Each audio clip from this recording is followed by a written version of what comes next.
Some good news for my home state here in New York. There was a constitutional amendment yesterday that was on the ballot to approve Las Vegas-style casinos in mostly the Catskills, which is upstate New York. It's actually kind of far from where I am, but nonetheless, I still think it would be a good thing, especially since that area in particular is really struggling economically. There's very few job opportunities over there.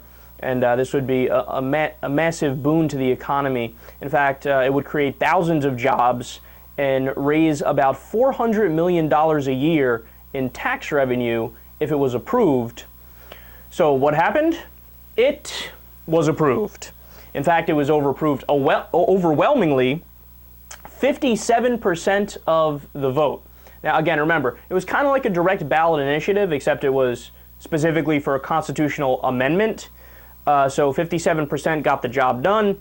There are 7 casinos now on the way as a result of this. Now, of course, the only slight downside to this whole story is the way that it was approved. So what I mean by that is the story of how it got on the ballot. So, I mean, these votes, they're never done on principle, right? It's like a comical thought to think of politicians actually giving a fuck about principle. No, what happened is that the various gambling lobbies got together, decided, hey, we want to expand. Where should we expand to? Well, this region would be nice. It seemed to have a depressed economy. They're not doing too well, and if we step in there, we'll be able to make a shitload of money, so let's go ahead and try it. So was it somewhat nefarious? I guess you could say it's nefarious because, of course, at the end of the day, it comes down to corporate greed. And it was specific companies fighting for it, right? So would it be better if there was a provision that said we're just legalizing gambling in general? So, for example, if in the area where I live, somebody wanted to open a small poker club without, being threatened by the government and risking jail time by doing it, yeah, that would be better if we could have small poker clubs, small casinos, whatever the case is, all over the place whenever anybody wants to open one up.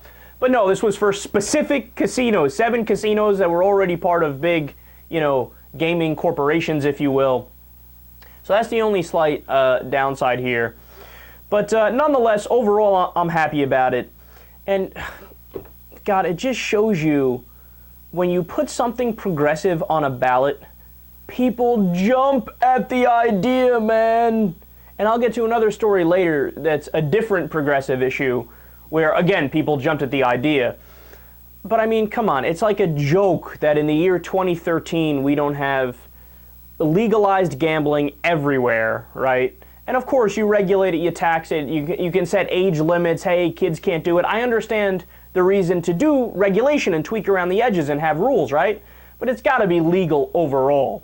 I mean, telling somebody they can't place a bet with their own hard-earned money, that's nonsense. And prostitution also is another thing that comes to mind. Did you know that just outside of Las Vegas, where it's legal to have prostitution, they have no STD transmissions? None. Zero. Zilch. Nada. Now, why is that?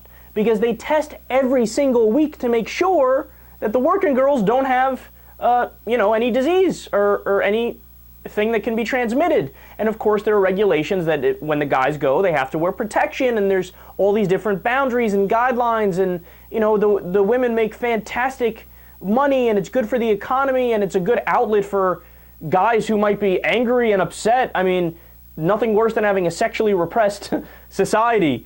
And there are a lot of guys who don't want to put in the work and have a relationship or have a marriage or something like that, and they're very busy, they're career oriented. And it's nice to have an outlet like that. I think I may be giving away too much information about myself here. But again, it's common sense, man. You will make it so that the black market disappears, right? So you don't have to worry about the crime and the violence and the drugs and the diseases associated with the black market of prostitution. And it would be good for the economy, and it's good for freedom. Again, politicians in the United States today just use freedom as this buzzword. They're just paying lip service to this broad ideal, this vague word that everybody goes, I like the way that sounds, yeah. But freedom actually has a meaning.